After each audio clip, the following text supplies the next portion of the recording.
All right, shalom, y'all. Just give it a second. All right, before I start, I'm going to give all praises to Yahweh, Bahasham, Yahushai, Bahasham, Rachakodash. Double honors to the elders and apostles of Great Millstone. Peace, blessings, and salutations to all like the Akima Akwath, learning, teaching, in truth and sincerity. Another video through the Spirit. All right, this ain't going to be too long. I just wanted to give a testimony of, as the title says, an encounter with a former member of WFI. All right. And I ain't gonna dox dude, drop his info and all that stuff. But basically, Slocky, let me just get this ready. Basically, yep, hey, shalom everybody. Basically, it was a brother that we know out here, the Detroit area. All right, just to give the backstory, actually, initially, he had came up to our camp, learning from us, wanted to work his way in with us, but he already knew he was an Israelite. But two of the things that he got, I'll say, two of the big things that we disagreed about him with, or that he didn't want to, I'll say, let go of, was the t-shirt fringes thing and the correct Sabbath. Which, hey, the scriptures, judge no man, in holy day, new moon, Sabbath days. So we was trying to work with the dude, but he didn't want to give he didn't want to give those two things up, wearing his t-shirt fringes and keeping the Sabbath. I think a lot of these camps do, they do Friday, Saturday. So eventually he just went his own way. But it wasn't no bad blood. We ain't curse him out or, tell him, oh, you're gonna be destroyed. None of that. Every now and again we'll see him in public, or he'll see us as he's passing our camp. He'll shalom us, he'll show us love. So after he didn't come in with us, he had got with the WFI guys that are here, out here in Detroit. And he was with them for a couple of years, and I just ran into him like 2 days ago. I meant to do this video that day, but life. But he was with them for a couple of years, so I see him in a store and I get to talking to him. We just chopping it up, and come to find out he's not with them anymore. And one of the reasons why, he was like, look, one of the things he said to me, he's like, look, I'm a 40-some-year-old man. He was like, these dudes, they're a bunch of young cats. And he's like, I've already lived that life. He's like, I didn't live the street life. I'm not trying to, he was like that mentality and that walking around in that ignorance. He said he couldn't do it anymore. All right. And so, not saying that they're running around doing illegal street activities, but he was basically expressing the fact that those guys were too physically young to be leading, and it was an off spirit, and he couldn't deal with it no more. So who knows what all type of stuff was going on. But that's why I'm gonna get this, y'all. When you look here in Great Millstone, it's no coincidence that the majority of men who are camp leaders are physically aged brethren. All right. And Yahweh Bashim Yahushai set that up for a reason. And hey, look, when that big wave of brothers came in 07, some of these brothers were in their 20s. But now these brothers, brothers who came around 07, some of them in their upper 30s, 40s. You got brothers in their 50s now. All right. And that's all through Yahweh Bashim Yahushai. Don't know 22-year-old dude need to be leading the camp. All right. It's just not. Young men are prone to mistakes, and I, as a young man, can admit that young men are prone to mistakes, especially in leadership roles. And you have a prime example of that in Absalom. So let's get this out of what is this?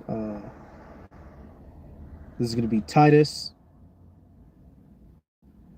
Titus 2:1. It says, "But speak thou the things which become sound doctrine, that the aged men be sober, grave, temperate, sound in faith, in charity, in patience." All right. So right here it lets you know, and obviously all the men, but it starts up the verse with the aged men for a reason, because the aged men are supposed to be the leaders. So people who have a problem with the fact that, you take a guy like Alazar, oh, they need to put the, what did he say, man? Alizar made a statement referring to our apostles. It was along the lines of like they're too old to still be doing it. So some bullshit remark he made, and they're not too old. You're supposed to have elder leaders. All right. It tells you, you read in the law dealing with the Levites, from 25 years old is when you were allowed to start working in the temple until 50. And the men who were 50 and beyond basically were like overseers. So they would step back, you know, semi-retire, but they would still make sure everything's getting run smoothly. All that was set up by Yahweh Bashem Yahweh Shai. If you can't handle order and handle the fact that somebody is over you, then you're not gonna make the cut in this. You're not gonna make the cut in this. Let me get another one. Let me get Bishop. Yahweh Bashem Yahweh Shai didn't make no mistakes. It ain't no coincidence that the majority of our camp leaders, you know, brothers in their upper 30s, 40s, 50s, men who have gone through the life experience, and when you combine it with these scriptures, they have the ability to lead men in the right direction. All right, First Timothy, I'm gonna go 3, and I'm gonna go 1 through 6. Perfect. Hey, and those dudes here, the WFI guys out here in Detroit, man, them dudes is wild cards. Them dudes be, man, there's this one clip, they was beating up this mentally disabled dude. You know, them niggas is wild. Them niggas is young and wild, bro. Young and fucking wild. All right, and I'm not bearing false witness. We can pull that up on YouTube any day when they beat up that dude. What's his name? Fucking, what was he calling himself? He's clearly mentally disabled. Asher Judah or whatever. I forget dude's name. But 1 Timothy 3:1, it says, "This is a true saying. If a man desire the office of a bishop, he desireth a good work. A bishop then must be blameless, the husband of one wife, vigilant, sober, of good behavior, given to hospitality, apt to teach, not given to wine, no striker, not greedy of filthy lucre, but patient, not a brawler, not covetous." And notice here in verse 3, it mentions a striker and a brawler. So, and that's something that young men are prone to, physical fucking violence, which is why young men should not be in top tier, leader positions. Hey, it tells you Proverbs. Matter of fact, let me do that. Proverbs.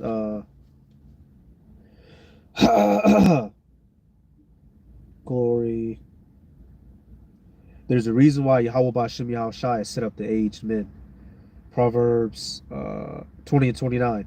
It says, "The glory of young men is their strength, and the beauty of old men is the gray head." All right. So young men are, about that action, as they say. But if you're out there beating up niggas every week and no edification is coming out, compared to men who have been around for the block, they don't have to always scream and shout. They can simply use words to get the point across because they've been through the situation before. So coming back to 1 Timothy 3 and 4, "One that ruleth well his own house, having his children in subjection with all gravity. For if a man know not how to rule his own house, how shall he take care of the church of Yahweh? Not a novice, least being lifted up with pride, he fall into the condemnation of the devil." And that's what you see. A lot of these dudes, Salaki, y'all. You have the scripture, was it knowledge puffeth up? You take a guy like Alizar. He had a problem being under the brothers that were over him in Great Millstone. He had a problem being under the apostles. So he went and started his own thing. And now look at them dudes. Them niggas be at camp with sticks. They keep sticks at camp. All right. And that's completely unnecessary. We don't have sticks at Camp of Great Millstone, and we make it home every week. All right. It's called trusting in Yahweh Bashem Yahweh Shai. So, matter of fact, what does it say in this Timothy? "For if a man know not how to rule his own house, how shall he take care of the church of Yahweh?" Perfect. And that's something that comes with experience and time. More than likely, an older man has gone through the process of, having a wife, having children, decades behind him of dealing with Esau Edom's system, has the ability to, teach you something. All right. There's nothing that can you can't outdo experience with just reading behind it. All right. There are certain things you cannot learn or understand until you physically go through it. All right. And if you were not born farther back enough to be older today, then that's something you just got to sit your ass down and deal with. Fall in your lane rather than trying to make yourself something that you're not, which a novice is prone to.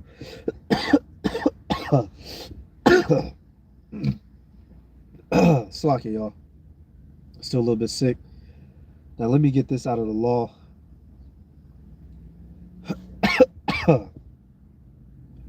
20 and 5.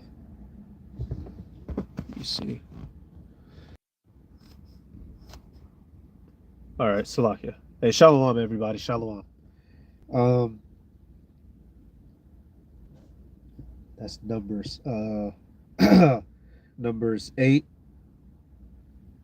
Perfect. Okay. Yep. This is out of the law. Numbers 8 and 24. This is what I quoted earlier. It says, "This is it." Salakia, y'all. I'm trying to hold it together. God damn it. You get fucking Babylon just. It's always something. Numbers 8 and 24. This is it that belongeth unto the Levites. From 20 and 5 years old and upward, they shall go in to wait upon the service of the tabernacle or the congregation. So for the Levites specifically, when they were 25 years old, that's when they would enter into the duties of the temple. You know, the specific Levites were responsible for the lighting, for having the lights, the incense. John the Baptist's father, Zacharias, he was responsible for the incense.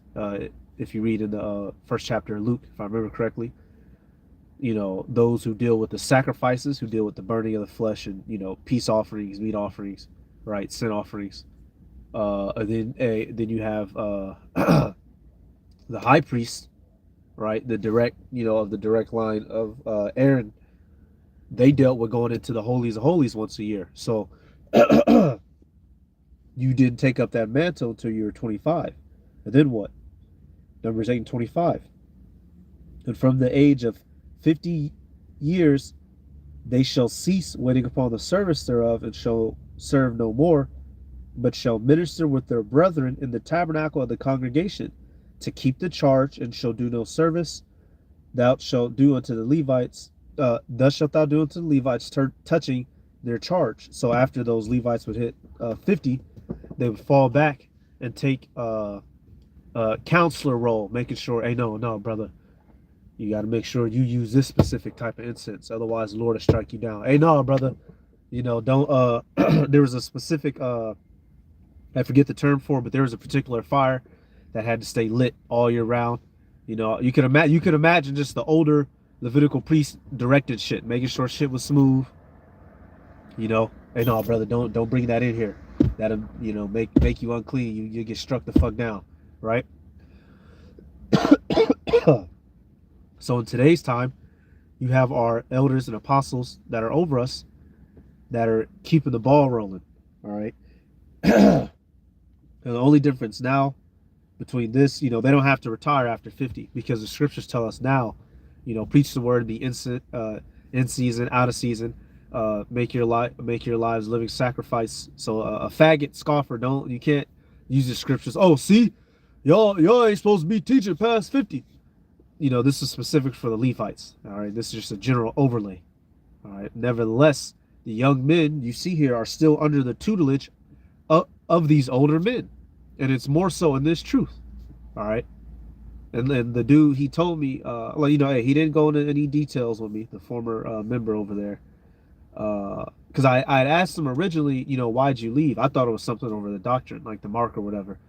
He was like, no. He was like, man, they just too young. He was like, the dudes is just, he's like, I didn't live that street life. I didn't live that life there, because when you can imagine, bro, these niggas, I ain't gonna, I can't say what somebody's doing behind closed doors, but we got a good idea. Niggas, rolling around, probably listening to Chief Keef 24/7, wake up, just young nigga shit, bro. Young nigga shit. and he couldn't. He said he couldn't deal with it. So I can only imagine potentially the type of shit was going on. He come around, they playing trap music, whatever. For making nobody listen to that, man. Put some nigga, put some Marvin Gaye on, some fucking Temptations, something, nigga. Ain't nobody trying to listen to that bullshit all day. Let me get now. Let's get the example with. This is gonna be First Kings. Slocky, y'all. Sick as a dog, per usual. I get sick like 3 times a fucking month. First Kings 12. Where's this at? First Kings 12, and is it 8? Yeah. Okay, so we're gonna look at the council with Rehoboam. First Kings 12 and 6. So basically, you had the Israelites come to Rehoboam and say, "Hey, can you be hey Shalom, bro? Hey Shalom, Shalom Gabar, Shalom. Hey, I was just giving a testimony how I ran into a dude. He was a former head of not a former head. He was a former member of WFI, but he was physically older in the flesh." And he said he couldn't be around them anymore because they were young and carnal, for a lack of other words. So I'm just, dealing with the fact that, we supposed to be in order under the older men, not vice versa. All right. You're not going, and like I said, back in 07, when that big wave of brothers come through, some brothers may have been in their late 20s, right? Mid 20s. But now a lot of them brothers is in their later 30s, 40s, some brothers 50s, and Yahweh Bashim Yahweh Shai set that up for a reason. You ain't no new upstart just about to get so much knowledge to where he compasses decades of the apostles, right? I can see if he was compassing a wicked nigga like Nate. We not talking about Nate here, all right? We talking about our apostles. All right, so Jake got to get in order. So First Kings 12 and 6. Yep, hey Khan, yep, Shalom, bro. Hey, First Kings 12 and 6. So let's look at an example of a young dude not taking heed to older dudes. And how did it go? First Kings 12 and 6. And King Rehoboam consulted with the old men that stood before Solomon his father while he yet lived, and said, "How do ye advise that I may answer this people?" And they spake unto him, saying, "If thou wilt be a servant unto this people this day, and wilt serve them, and answer them, and speak good words to them, then they will be thy servants forever." But he forsook the counsel of the old men which they had given him, and consulted with the young men that were grown up with him, and which stood before him. Right there. And so here it is, the older men who had been around in Solomon's time, and this had to happen for prophecy's sake. They're telling Rehoboam, look, deal with them righteously. Be peaceable unto them, and they'll serve you forever. But who did he go listen to? Nah, I ain't gonna fuck with that. He went to the young niggas. Man, oppress them. Man, they not Judites. Man, fuck them. Hey, who knows what exact words they were saying to him? But you can imagine. Nah, man, get them under tribute. Man, we can get all the wives we want and concubines. We can get all the horses. We can get all the weapons. Young, carnal, dumb nigga shit.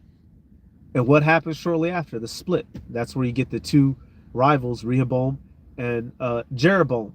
All because of some young nigga shit, as the phrase is. Yeah, YNS, young nigga shit, That's why Yahweh Bashim Yahweh Shai has set up aged men over us to lead us the proper way.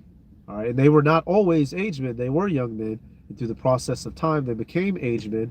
And that's how they have the ability to direct us, because the mistakes that you're going to make, they've seen it. That young carnal chorus spirit. Khan, bro. Yep. That's Jake. That's Jake. And like I said, hey, the dude I ran into, he, I ain't trying to put his whole life out there, on camera, but I'm trying to think of the best way to put this. I ain't trying to disrespect him either. He is on a particular level in terms of understanding. But if even he could sense that these young cats wasn't moving right, then that's saying something. All right, that's fucking saying something. So y'all, hey, over here at GMS, be happy We got good leaders that are walking us in the right path. All right. They 3 videos a week, which try to pop out one a day if you can. They're not steering us in no improper direction, right? And matter of fact, dealing with them WFI dudes, at least out here in Detroit, them niggas be at camp with their wives. They be at camp with their wives and with their children, sitting in lawn chairs. All right, that's not using wisdom, because when a fight breaks out, who gonna get stumped on? All right, and I'm not bearing false witness. I'll pull up. We can. I got my other phone right here. We can pull up them boys, and you'll clearly see their wives sitting in fucking in beach chairs behind them. That's not wisdom, man. Come on, man. You don't go to war with your woman and with your kids. You leave them at home. And if you don't come home, it is what it is. You fought the good fight. But when you're a young dumb nigga who can't listen to reason, you do whatever you want. That's why they're not gonna fucking, man, y'all. We gonna see what nah, let's puff it up. Let me get that. There's certain things that apply universally, even in the world. Your first year as a jujitsu trainee, I don't care how sweet you think you are, you're not about to go run up on no black belt and put them and just completely dominate them. How much more of this truth? We dealing with the secrets of the understanding of the Bible and all existence. All right. Now, granted, hey, you have that scripture that a scoffer like to use, Psalms. What is that? I have more understanding than my teachers, for I have made thy testimonies my meditation. Psalms 119 and 99. That's dealing with us towards the people of this world. We have become greater than the fools who taught us in the world, the school system, your mama and them, pops and them, church bullshit pastors. That don't apply to our righteous teachers that are over us. All right, so 1 Corinthians 8:1, it says, now as touching things offered unto idols, we know that we all have knowledge. Knowledge puffeth up, but charity edifieth. Verse 2, and if any man think that he knoweth anything, he knoweth nothing, yet as he ought to know. All right. So don't let the knowledge of knowing who you are puff you up, as we see with a lot of Jake. And we gonna see how hard y'all really is. Sakari and them boys with sticks at camp, we gonna see if y'all are as accurate with them sticks as you claim to be when Esau comes a rolling. All right. WFI, y'all boys, you can't tell them niggas nothing, man. Them niggas are some wildcat. Like I said, man, out here in Detroit, man, they beat up a fucking mentally disabled dude, bro. And it was, just funny. It's like, dude, what the fuck are y'all? Like, who's the voice of reason in the camp? If everybody's like 23, 24, who stands up and says, hey, y'all, I don't think we should be doing this? Nobody. A whole group of hoodlums ready to knuckle sandwich it up with anybody over the smallest of reasons. And then you can't be you're not supposed to be like that in this truth. You can't get shit done like that, right? So that was at Corinthians. Knowledge puffeth up, and we're seeing it real time. Let me get Jake be trying to be fucking usurpers. We trying to fucking usurp the throne, and it ain't gonna go to no avail. All right, let me get another example. You take Absalom. I'll be ending it probably shortly, but Absalom was another one.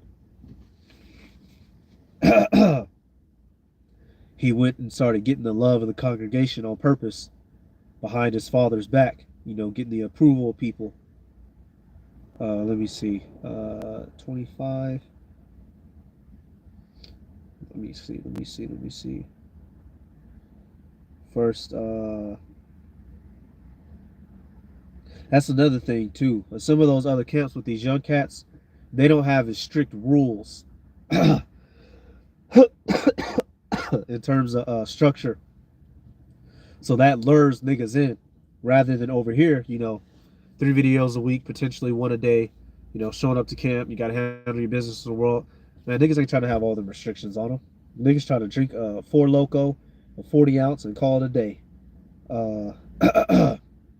Perfect. Okay, so let's deal with this. 2 Samuel 15, and I'm gonna start at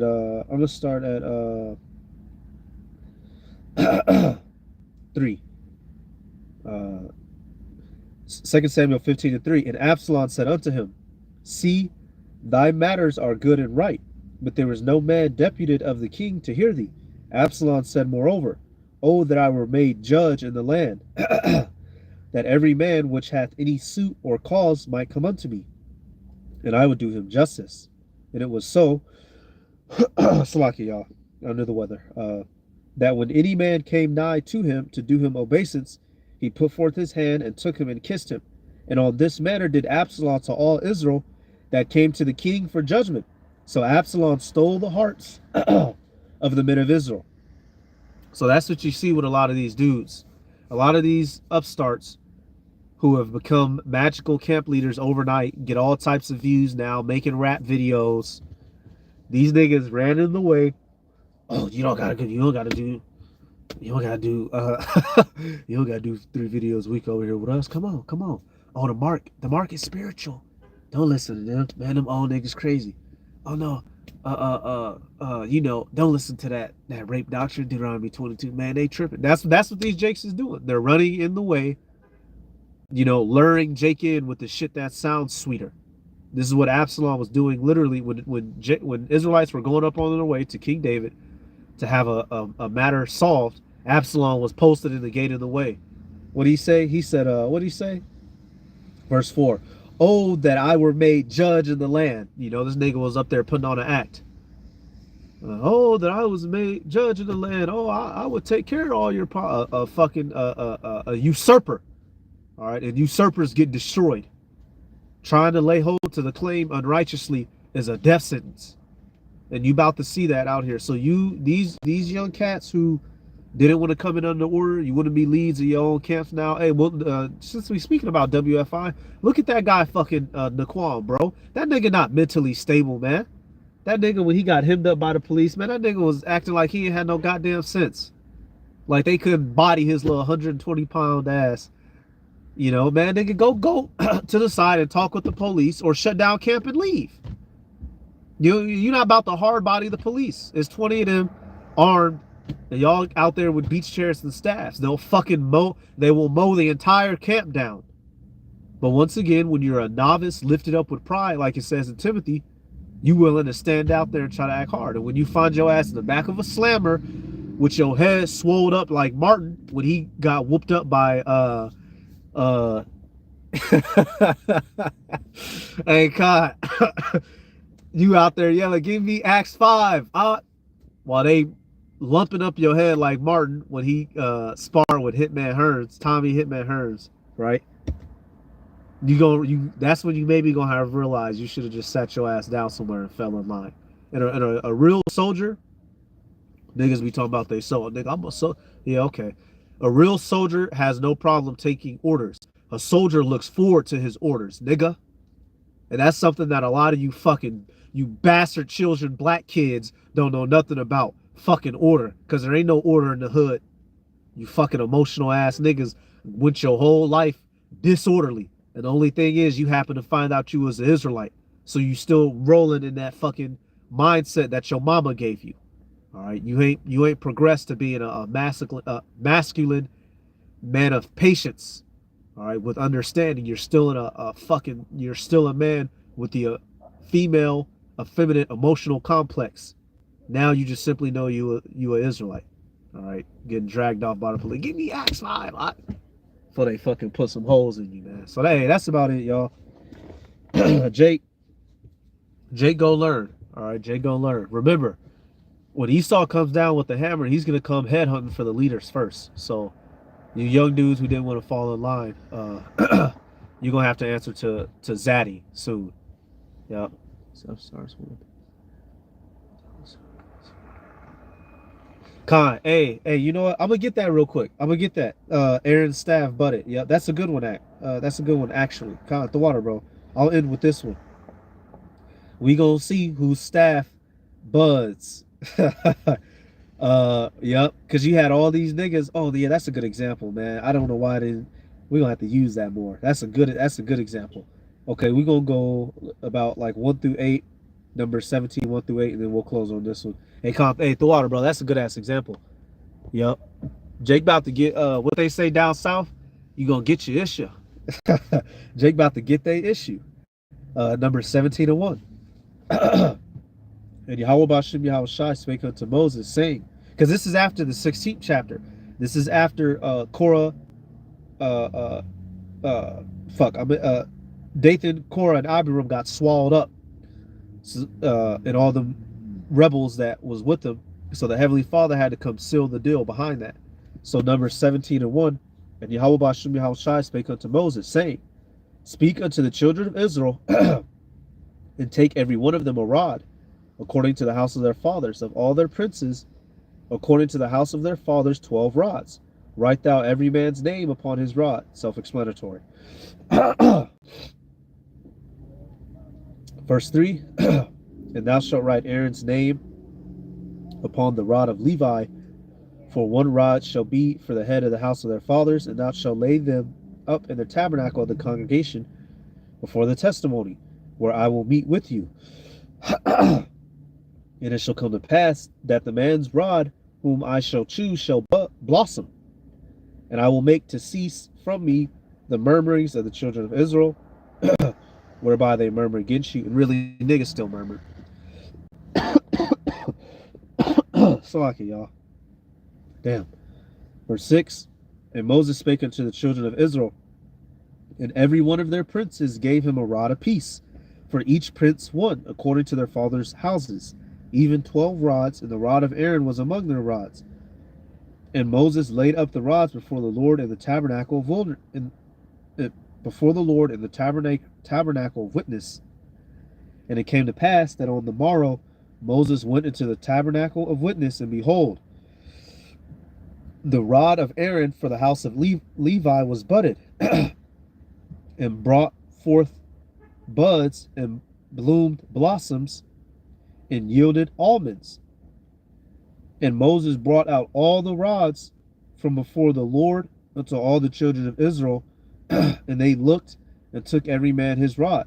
So right there, Yahweh Bashem Yahushai proved that he was dealing, that he had set things in order, under Levi, under, the sons of Aaron in this particular situation. So Yahweh Bashem Yahushai proved who he was dealing with right there on the spot, and not all these other niggas trying to run up and lay hold on the throne.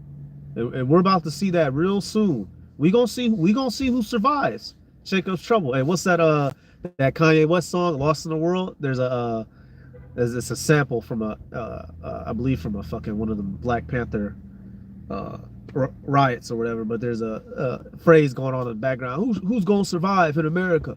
Who's gonna survive in America? We about to find out. We about to find out who's gonna be of the elect and not.